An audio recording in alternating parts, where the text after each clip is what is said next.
വൈകുന്നേരം ഇപ്പൊ ജമാ മസ്ജിദ് കാണാൻ പോവാ. മെട്രോയ്ക്ക് തന്തത് ഒരു പെണ്ണിനെ നോക്കിട്ട് തന്തന്റെ ഒരു വൈബ്. മെട്രോനുള്ളിൽ ഷിയാസ് കരീമിന്റെ കല്യാണം നടക്കണ്ടോ അമ്മാരി ചെക്കൻ പിന്നെ അതൊന്നും അറിയില്ല. ഏത് വൈബ് അമ്പാടി വൈബ്. പുറത്തിറങ്ങിയപ്പോ ചുക്കാമണി സുന്നത്ത് കല്യാണം കഴിച്ച പോലത്തെ ഒരു തല. ഇത് കാണുമ്പോ എനിക്ക് ബാല്യകാലം ഓർമ്മയുണ്ട്. പണ്ട് ഞാനും ആലിപ്പാന്റെ അടുത്ത് മുടിയിട്ടുമ്പോ ഇതേപോലെ. അതാണ് ലോഡ്ജ് പോലത്തെ പേര് ഷാറുഖ് ഖാന്റെ പേര് ഈ നായി പറഞ്ഞു. നമ്മളെ മണ്ടനായോണ്ട് ഞാനാണ് വിശ്വസിച്ചു. പുറത്തിറങ്ങിയപ്പോ ഈ ചെറുക്കിന്റെ കജ്ജുമട് തൂങ്ങി. ഇവലൊക്കെ പറഞ്ഞു എനിക്ക് പിറക്കാതെ പോയിന്റെ അനിയനാണ്. അത് കേട്ടപ്പോ ആകണ്ട ഇടങ്ങ് പേരെ കൊണ്ടായാലോ എന്ന് വരെ വിചാരിച്ചു. ഈ കാണുന്ന ആളൊക്കെ പെടുന്ന 50 റുപ്യക്കാണ് ഈ കോട്ടൊക്കെ വാങ്ങിക്കൊണ്ടേക്ക്. ഈ കാണാൻ അൽഷേക്ക് 144 ഓനെ നമ്മൾ വരുമ്പോൾ ഒരു ആറ്റിറ്റ്യൂഡ് ടാട്ടുകൂട്ടി. ഈ നായിക്കളെ ടെറസിന്റെ മോള് കയറിയിട്ട് അടി കൂടി പോണ വായ നോക്കും. വുഡ്ലാൻഡിന്റെ ബാഗൊക്കെ വെറും 100 റുപ്യ. വുഡ്ലാൻഡ് ഉണ്ടാവില്ല അങ്ങനെ ഒരു ബാഗുള്ളത്. നല്ല പൊടി പിടിച്ച ഈത്തപ്പയം ഉണ്ടാവും. ഈ സെക്കൻഡ് ഓണർ ജാക്കറ്റിനൊക്കെ 200 റുപ്യാണ് പറയുന്നത്. പക്ഷെ 100 റുപ്യ. ഇതാണ് ചാന്ദിനി ചൗക്ക് മാർക്കറ്റ്. ഇതാ പോണ ഒരു കണ്ണടത്ത പൊട്ട ചെക്കനത് ഗോൾഡൻ കളർ സൂസ് ഒക്കെ എടുത്ത് അമ്മാന്റെ മോന്റെ കല്യാണത്തിന് ഇടാൻ അത്ര ആ നിൽക്കുന്ന ഒരു ചെമ്പന്തന്ത. അതാണ് ജമാ മസ്ജിദ്. ഇമാരി തിരക്കിന്റെ ഇടയിൽ ലൈനിൽ വിളിച്ചാണ്ടിരിക്കുന്ന ബനാണ് റിയൽ കാമുകൻ.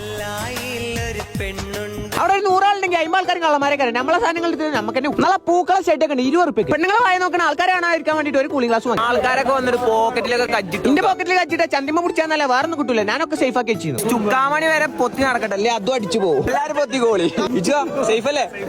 ഇതേതാ ബ്രിട്ടീഷ് വൈറ്റനിങ് ക്രീം അയച്ച തന്തയാണ്. ഓന്റെ വീഡിയോയിലാണ് നമ്മൾ അൽഷേക്ക് 144p പണിയിട്ട് മുഹബത്ത് സർബത്താണ് കാക്കാന്റെ മെയിൻ. അത് കഴിയുമ്പോ പൂവൊക്കെ മുഖത്തുകൂടിയാണ് വാരേണ്ടത്. ആൾക്കാരെ പിടിച്ചാലോ ഓരോ പൊന്നാരം എന്തൊക്കെ പറഞ്ഞാലും സാധനം വിളയും. മെട്രോ കയറിയിട്ട് വിയേഡ് എക്സ്പ്രസ് ഇട്ട് ഞാൻ എല്ലാവരും പേടിപ്പിച്ചു. ഈ പൊട്ടനാണ് കണ്ടു പേടിച്ചു. മെട്രോ ചങ്ങായി ഭയങ്കര കയറി കൊടുക്കും. അത് കണ്ടിട്ട് 27 വയസ്സായിട്ട് പെണ്ണിട്ട് ഭയങ്കര ഡിപ്രഷൻ. ബാക്കി നാളെ